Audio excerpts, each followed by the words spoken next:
और हर गोता में कहें हमारो तुम्हारो प्रेम बनो रहे, हमारे परिवार को प्रेम बनो रहे। नंद बाबा कहें तुम्हारो बरसानो खूब आनंद करे, वृषभानु बाबा कहें तुम्हारो नंदगाम गोकुल खूब आनंद करे। अंत में गोता लगा के कहें अगर हम में तो एक के लाला और एक के लाली है जाएगी तो या मित्रता को हम संबंध में परिवर्तित कर देंगे और एक दूसरे के समधी बन जाएंगे। ये बात कहती भानु बाबा के नेत्र सजल है जाते। बोले मेरी तो एक ही इच्छा है। बोले का लाला आपको हो, लाली मेरी हो। मोह तो लाली को पिता बननो है। बंधुओं, ये वृषभानु जी कौन है पता है आपको? सूर्य। सूर्य ही वृषभानु बाबा बनकर के आए हैं। प्रसंग आता है कि जब भगवान ने मोहिनी रूप धारण किया, मोहिनी रूप क्यों धारण किया तो पता है सबको? क्योंकि समुद्र मंथन में अमृत निकला था, उसको लेकर के दैत्य भाग गए। तो भगवान ने कहा कि इनको रिझाने लुभाने के लिए हमको लाली बनना पड़ेगा। वही हुआ। मोहिनी बनकर के जैसे ठाकुर जी आए, इतने सुंदर बनकर के आए, राक्षसों ने सीधा अमृत कलश हाथ में दे दिया। बोले तुम पिलाओ, तुम्हारे हाथ से पिएंगे। मोहिनी भगवान बोले पहले देवताओं को पिला दूं। क्यों? अरे अमृत कलश है ना, ऊपर पतला पतला है, नीचे गाढ़ा है। पतला पतला इनको पिला देती हूं, गाढ़ा गाढ़ा तुमको पिलाऊंगी। दैत्य सब बोले तुम जैसे चाहो पिला दो, हम तो तुम्हारे हाथ बिक गए हैं। इतने सुंदर बन के आए ठाकुर जी। कहते हैं केवल दैत्य नहीं, देवता भी ठाकुर जी के रूप पर मोहित हो गए थे। कई लोगों को यह बात अनुचित सी लग जाती है। हमारे देवादिदेव महादेव जब मोहिनी भगवान प्रकट हुए ना, तो मोहिनी रूप देख, वो तो जानते हैं कि नारायण ही हैं और मेरे इष्ट हैं। मोहिनी भगवान के पास गए, बोले मैं तुमसे ब्याह करूंगा। मोहिनी भगवान बोले नारायण हूं मैं, देवताओं दैत्यों के लिए आया हूं। बोले जो भी हो, अब तो हम आपसे ब्याह करेंगे। आप इतने सुंदर बन के आए हो, हमसे ब्याह कर लो। इतने सुंदर लग रहे थे। अरे वरुण जी, चंद्र जी, जितने देवता हैं सब पीछे पड़ गए मोहिनी भगवान के। पर मोहिनी भगवान को माया करनी पड़ी, नहीं तो देवता ही पीछे हो गए थे। बोले तुम्हारे लिए नहीं, दैत्यों के लिए बन के आया हूं मैं। लेकिन कहते हैं कि जब मोहिनी बनकर के ठाकुर जी आए, सारे देवता उनसे ब्याह करने की इच्छा रख रहे थे, लेकिन एकमात्र सूर्य थे। उनके चित्त में क्या इच्छा हुई? सबके मन में इच्छा है इतनी सुंदर पत्नी हो, पर उनके मन में इच्छा थी इतनी सुंदर बेटी हो, मेरी बेटी। मैं इतनी सुंदर पुत्री का पिता बनूं, ये मुझे सौभाग्य मिले। मोहिनी भगवान और किसी के भावना पर नहीं रीझे, लेकिन टेढ़ी नजर से सूर्य नारायण को देखने लगे। बोले आप जो सोच रहे हैं मुझे बहुत भा रहा है। तो बोले पूर्ण कर दीजिए ना। बोले करूंगा। कब करेंगे? बोले द्वापर में जब हम कृष्ण बन करके आएंगे, तब आप ही वृषभानु बन करके आएंगे और आपके यहां मेरी ही आह्लादनी शक्ति। आह्लादनी शक्ति मतलब कुछ अलग नहीं है बंधुओं। आह्लादनी शक्ति किसको कहते हैं? जैसे हर व्यक्ति का एक्साइटमेंट व्यक्त करने का एक तरीका होता है। जैसे किसी को बहुत खुशी होती है तो वो नाचता है, किसी को बहुत खुशी होती है तो वो रोता है, किसी को बहुत खुशी होती है तो वो चिल्लाता है, चीखता है, दौड़ता है, खेलता है, कुछ खाने जाता है, घूमने जाता है। सबका अपना तरीका है अपनी प्रसन्नता व्यक्त करने का। जब परम पिता परमात्मा श्रीमन नारायण, जब उनके चित्त में अत्यंत आह्लाद होता है, तो उनका आह्लाद वो प्रकट नहीं कर पाते, वो जमा होता जाता है, इकट्ठा होता जाता है। ठाकुर जी मन में विचार करते हैं कि इसको कैसे प्रकट करूं, इसको कहां व्यक्त करूं। परमात्मा है, वो कुछ करने जाएंगे तो उनके लिए विस्तार भी तो बहुत चाहिए।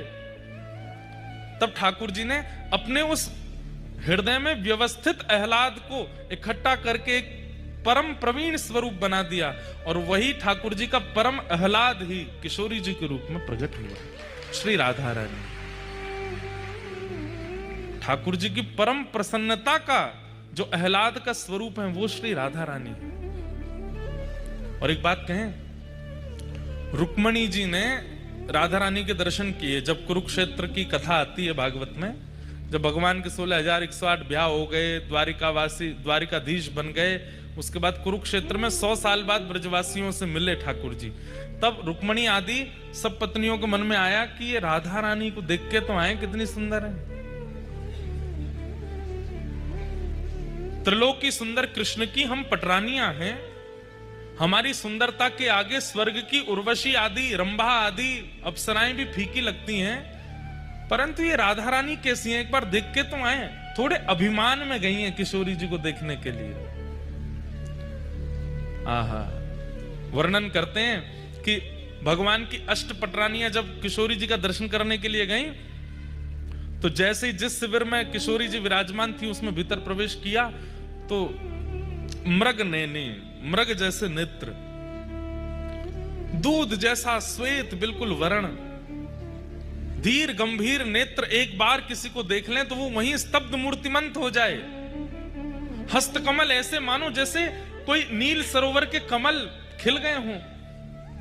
चरण ऐसे कि जब चलें तो उनके चरणों से उत्पन्न होने वाली ध्वनि को नेत्र बंद करके सुनते रहें।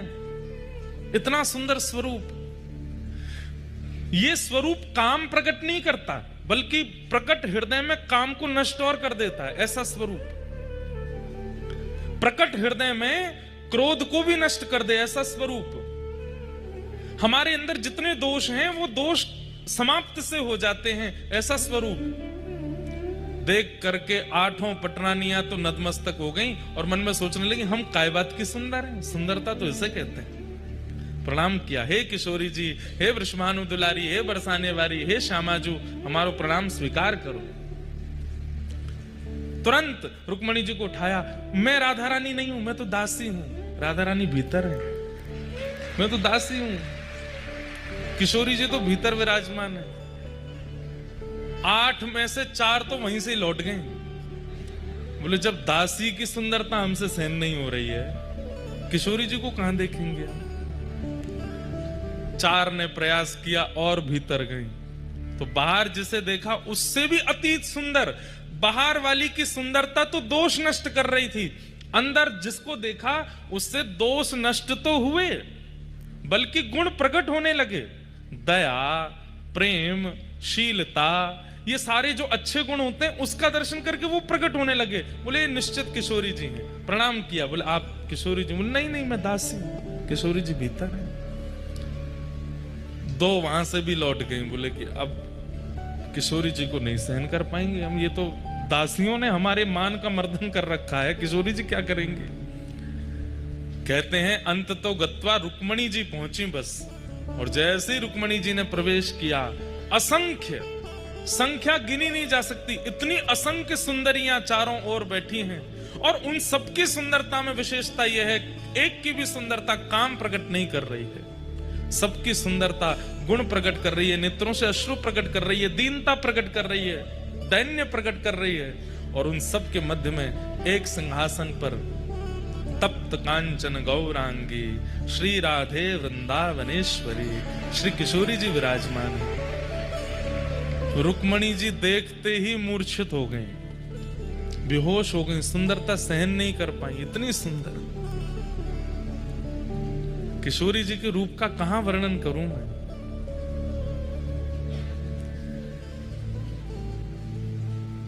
तुरंत किशोरी जी ने जाकर के रुक्मणी जी को संभाला। जब होश में आई, कहां तो देखने आई थी, परखने आई थी, जानने आई थी, अब स्थिति क्या हो गई। जो रुक्मणी जी कभी कृष्ण से वियोग की इच्छा नहीं रख सकती, ठाकुर जी दूर चले भी जाते हैं तो रो रो करके रुक्मणी जी का बुरा हाल हो जाता है, वो रुक्मणी जी की स्थिति क्या हो गई। किशोरी जी को देख करके कह रही हैं, हे श्यामाजू, बस एक इच्छा पूरी कर दीजिए। बोले क्या? बहुत वर्षों तक द्वारिकाधीश की सेवा करी, अब आप अपनी सेवा में मुझे भी दासी बना लें और अपने साथ बरसाने ले चलो, हम द्वारिका को प्रणाम करके आपकी शरण में बरसाने चलें। तब किशोरी जी ने हृदय से लगाया, नहीं, हमारे प्राण आपके पास हैं, उनकी सेवा आपको करनी है, और जब समय होगा तो हम आपको स्मरण कर लेंगे। जब बाहर रुक्मणी जी निकल करके आई तो कहते हैं 2 दिन तक तो मौन ही रही, बोली ही नहीं, बस नेत्रों से अश्रुपात और ध्यान में बैठी हैं किशोरी जी के। इतना सुंदर स्वरूप। तब जैसे तैसे सब जो दर्शन नहीं कर पाई थी उन्होंने पूछा बताइए तो सही उनका रूप कैसा है। तो रुक्मणी जी वर्णन करती हैं, जब श्याम सुंदर स्वधर्मा सभा करते हैं और जब रात्रि में हरे थके हारे जब लौट करके कक्ष में आते हैं, अपने मुकुट को उतार के धर देते हैं, अपने घुंघराले केशों को जब खोल लेते हैं, अपने सुबह के भारी वस्त्रों को हटा करके रात्रि के कोमल और हल्के वस्त्र धारण कर लेते हैं और अत्यंत थकान में जब आराम से अपनी शयन शैया पर श्री कृष्ण लेट जाते हैं, उस समय के श्री कृष्ण, उनका वर्ण यदि गोरा कर दिया जाए तो ऐसा लगेगा किशोरी जी सो रही हैं। एक से हैं दोनों, बिल्कुल कोई अंतर नहीं है। बस श्याम सुंदर गौर सुंदर हैं, वही श्री राधा रानी है, कोई अंतर नहीं। हमारी किशोरी जी इसलिए घूंघट में रहती हैं वृंदावन में।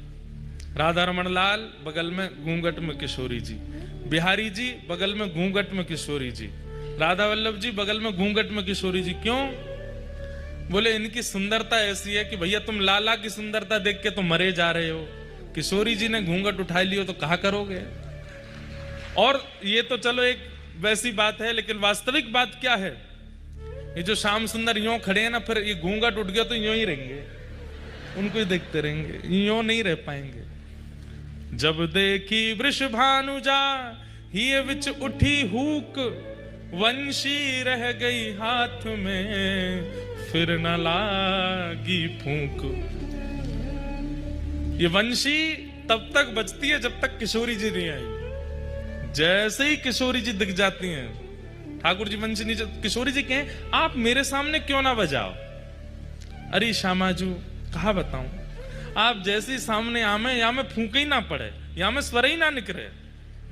तो इसलिए किशोरी जी क्या करती हैं, सघन कुंज में छुप करके वंशी सुनती हैं ठाकुर जी की। क्यों? वो जैसे ही आती है वंशी बंद हो जाती है। बड़ी लीलाएं भैया, ब्रज की अंतरंग लीलाएं, उनका कहां तक वर्णन करें, एक से एक अद्भुत लीला।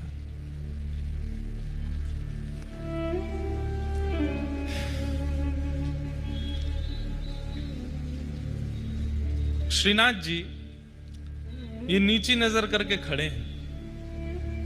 कारण, जब गिरिराज जी धारण किए उस समय सब ब्रजवासी ऐसे ही बैठे थे जैसे आप सब लोग बैठे हैं। चारों तरफ ब्रजवासी घेर करके ठाकुर जी को, बीच में लाला खड़े हैं। तभी ठाकुर जी ने कहा देखो कि बीच में बिल्कुल मध्यस्थ सब सखीन के बीच में किशोरी जी भी खड़ी हैं। ठाकुर जी बोले जय बढ़िया है, लाडली जी सामने खड़ी हैं, इनके रूप लावण्य को दर्शन करूं। तो किशोरी जी को देख रहे हैं ठाकुर जी, गिरिराज जी धारण करके नीचे खड़ी हैं, या हमारे ये स्वरूप है, ऐसे नीचे नजर करके किशोरी जी का दर्शन कर रहे हैं। हमारे जयदेव महाप्रभु तो गीत गोविंद में कहते हैं, अभिनव जलधर सुंदर धृत मंदर है, श्री मुख चंद्र चकोर जय जय देव हरे। बोले भैया लाल जी ने इंद्र ते कही है कि तू 7 दिना नहीं, तू जब तक तो पे है ना सके तब तक वर्षा करतो ही रहे। जयदेव महाप्रभु कहते हैं, बहुत सुंदर बात है, ध्यान से सुनो। जयदेव महाप्रभु बोले, हे महाप्रभु जगन्नाथ जी एक बात बताओ। बोले क्या? आपने गिरिराज जी उठाए, सबको पता चल गया कि आप भगवान हो, इंद्र को पता नहीं चला। और इंद्र ने इतनी बुद्धि विवेक नहीं रखी कि 7 वर्ष का बालक 7 कोस लंबे चौड़े गिरिराज जी को एक उंगली पर धारण कर रहा है, ये सामान्य मानव तो नहीं कर सकता, ये परमात्मा ही होंगे। और यदि इतना भी इंद्र को पता नहीं चला तो काय बात का देवराज है वो। भाई इतनी बुद्धि तो हम सामान्य लोग भी करते हैं कि इतना बड़ा कोई कार्य कर दे तो मानव तो नहीं हो सकता। तब जगन्नाथ जी बोले नहीं, इंद्र को पता चला ही नहीं था कि मैं परमात्मा हूं। बोले सुनिए, ये तो बात आपने सबको बोल रखी है कि इंद्र को पता नहीं चला, पर अंदर की बात मुझे पता है। तो ठाकुर जी बोले क्या पता है? बोले मुझे पता है, जैसे ही आपने गिरिराज जी उठाए, इंद्र को तो तभी पता चल गया था कि आप परमात्मा हो। लेकिन उसने 7 दिन 7 रात्रि तक वर्षा क्यों करी? बोले क्यों? क्योंकि जैसे ही आपने देखा कि सामने किशोरी जी खड़ी हैं, एक टक देखने का अवसर मिलेगा, ना ये इधर जामेंगी ना ये उधर जामेंगी, बढ़िया इनको दर्शन करने को अवसर मिलेगा, तो आपने ही इंद्र को आज्ञा करी। बोले सुन, जितना तो पे भंडार है बरसा तो ही रे, मैं यूं ही खड़ा रहूंगा, ये मेरे सामने ही खड़ी रहेंगी, इनको देखता रहूंगा। वो तो 7 दिन 7 रात्रि में इंद्र के पास पानी खत्म है गयो, नहीं तो आप तो 7 साल तक यूं ही खड़े रहते। तब जगन्नाथ महाप्रभु के नेत्र सजल हो गए और उन्होंने गीत गोविंद को, जो ये पद है, इसको प्रमाणित कर दिया। बोले जो भी गाएगा इसको मैं उसको प्राप्त होऊंगा। क्यों? क्योंकि मेरे अंतरंग भेद को जयदेव महाप्रभु जानते हैं। ये 7 दिन 7 रात्रि तक कुछ भाई लॉजिकल बात है, इंद्र को नहीं पता चला कि ये परमात्मा है, मुझे नहीं वर्षा करनी चाहिए। ठाकुर जी नहीं आज्ञा कर रखी, जितना ऐसा कि बरसात हो रहे। 7 दिन बाद जब ऐसी रिमझिम हो गई तो ठाकुर जी बोले कहा भयो खत्म हो गयो पानी, सब बरसाई दियो, अब तो जय जय मुंह पर पानी ना बचो। तब जाके आपने गिरिराज जी नीचे धरे, नहीं तो आप तो यूं ही खड़े रहते। अभिनव जलधार सुंदर धृत मंदर धृत मंदर श्रीमुख चंद्र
कर रहे थे कि नंद बाबा और वृषभानु जी संग में स्नान करते हैं और गंगा जी में डुबकी लगा के कहें अगर हमारे लाला लाली भाई तो उनको ब्याह कर देंगे। अब वृंदावन में 2 रीति चलती हैं। एक रीति के अनुसार तो किशोरी जी 1 साल पहले भई हैं ठाकुर जी से, और एक रीति के अनुसार किशोरी जी 1 साल बाद भई हैं ठाकुर जी के। दोनों रीति अपनी जगह ठीक हैं, कई लोग बड़ों माने कई लोग छोटों माने, पर अब जो हम लीला सुनेंगे उसमें किशोरी जी छोटी हैं ठाकुर जी से। तो वृषभानु बाबा के यहां खबर पहुंच गई, बोले कहा नंद जी के लाला भयो है। जैसे ही सुनी नंद जी के लाला भयो है महाराज, तुरंत वृषभानु जी ने अपने सब मंत्री आदि सब इकट्ठे किए, खूब डलियान में सामग्री भर भर के, और महाराज टोपी कुर्ता लेकर के, बढ़िया सुंदर श्रृंगार, गरे के हार और रत्न आदि लेकर के, और पहुंच गए भानु बाबा। अब जगह जगह से बधाई आ रही है। नंद बाबा अटारी पर खड़े हैं, अटारी पर खड़े होकर के जैसे ही देखे भानु बाबा आए हैं, बड़े प्रसन्न नीचे दौड़ करके आए, भानु बाबा को हृदय से लगायो, अरे भैया आप सबकी कृपा से लाला भयो है। भानु बाबा बोले यही मारे तो हम सामग्री लेके आए। बोले इतनी सामग्री?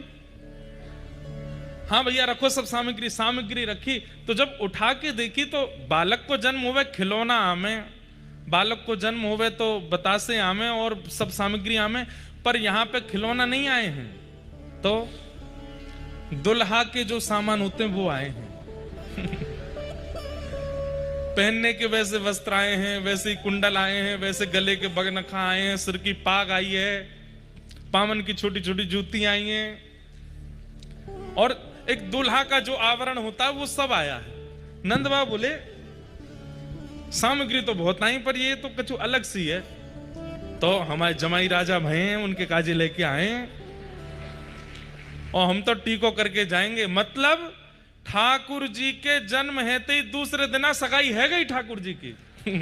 और सुनो, सगाई तो भाई, लाली तो अभी भाई ना, बहू को जन्म ना है भयो, पहले ही सगाई है गई है। नंद बाबा के आंखन में आंसू आ रहे हैं और यशोदा मैया तो कह रहे देखियो ये कैसो लाला भयो हमारे यहाँ। बोले क्यों? अब भाई लाली को जन्म ही ना भयो, भानु बाबा की अभी कोई लाली है ही ना, और ये तो पक्की करके आए। पंडित जी पूरी पीली चिट्ठी आदि सब लिख रहे हैं ठाकुर जी के नाम से, बढ़िया पक्को है गयो संबंध। नंद बाबा तब तो कुछ बोले नहीं। ठाकुर जी को टीको है गयो, गले में हार पहना दियो, छोटी सी अंगूठी पहना दी, पावन में जूती पहना दी, सिर पर पाग पहना दी, और जैसे जमाई के पांव छूमे ऐसे पांव छू छू करके, और भैया पलना में जमाई राजा झूल रहे हैं, ससुर जी परिक्रमा कर रहे हैं, वंदन कर रहे हैं। नंद बाबा तो देखते रहे, कुछ बोले नहीं, भावुक हो रहे हैं। पर थोड़ी देर बाद जब भानु बाबा आए, बधाई हो, अब तो हम समधी है गए, समधन जी राम राम। यशोदा मैया भी कहे सब ठीक है भैया, लेकिन नंद बाबा पूछ बैठे एक बात बताओ। भानु बाबा बोले कहा मैं बुरा मत मानियो। बोले ना मानूंगा। देखो सौगंध है, बुरा मत मानियो। बोले ना मानूंगा। तुमने लाला को टीको कर दियो, अंगूठी पहना दी, सब कर दिए, रिश्तो पक्को कर दियो, सगाई कर दी, पर बहू कहाँ है? हमारी बहू को जन्म तो भयो ना अभी, और जहां तक मोए खबर है अभी दूर दूर तक कोई संकेत भी नहीं है कीर्ति मैया के। तो ये आप ये पक्की अक्की करके चले गए हो, कैसे या होगो कैसे? बोले कि देखो ब्राह्मणन ने संग लेके आया हूं, और शास्त्रन में बताए गए रीति रिवाजन के अनुसार मैंने सब संबंध कर दियो है, टीको कर दियो, जूती पहना दी, अंगूठी पहना दी, सब पक्की कर दी, सगाई है गई, ब्राह्मणन की साक्षी में सब मैंने कर दियो। अब जमाई तो मेरे लाला बन गयो है, अब जमाई की पूर्ति करवे के काज देवतान को लाली भेजनी पड़ेगी मेरे घर। अब तो लाली को आनो ही पड़ेगो। यमुना मैया, गंगा जी, यमुना मैया, गैया और सब ब्राह्मणन की सन्निधि में मैंने लाला को टीको कियो है। अब इन सबन की जिम्मेवारी है कि लाला की सगाई है गई है, मैं ससुर बनूंगा। अब ससुर तब बनूंगा जब लाली होगी, तो लाली इनको देनी पड़ेगी। या हमारे मैं तो पक्की करके आया हूं कि अब लाली होएगी, अब तुमको भरोसा लाली ही होएगी। सब बाहर जैसी बात खबर हवा की तरह, ऐसी बातें तो बहुत जल्दी फैल जाती हैं। वैसे कितना अच्छा कर रहा है व्यक्ति संसार में, वो कितना दान कर रहा है, कितना पुण्य कर रहा है, कितने भले कर रहा है, उसकी बात नहीं फैलेगी। लेकिन एक तो उसने गड़बड़ी क्या करी ये बात, और किसका कहां कैसे संबंध, सगाई कहां हो रही, ये बहुत जल्दी फैल जाती है, हवा की तरह फैलती है। की सगाई है गई, सब ब्रजवासी नंद घर आनंद भयो गा रहे थे, अब कहा गा रहे हैं? बधाई है लगी, लाला की सगाई है, लाला है। बाबा के यहाँ लाली ने जन्म लियो, श्री किशोरी जी को जन्म भयो, श्री राधा रानी को जन्म भयो। आहा,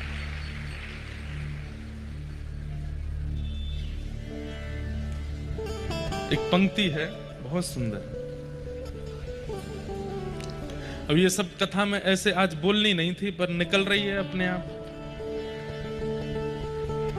माहौल अब चिंता करके बैठ जाएं कि भाई क्या हो गया, पानी भर गया, तो सब अब तो कथा हो रही है, तो उसमें बढ़िया प्रेम से आनंद ही ले लें, जैसी स्थिति है वही को आनंद ले लें।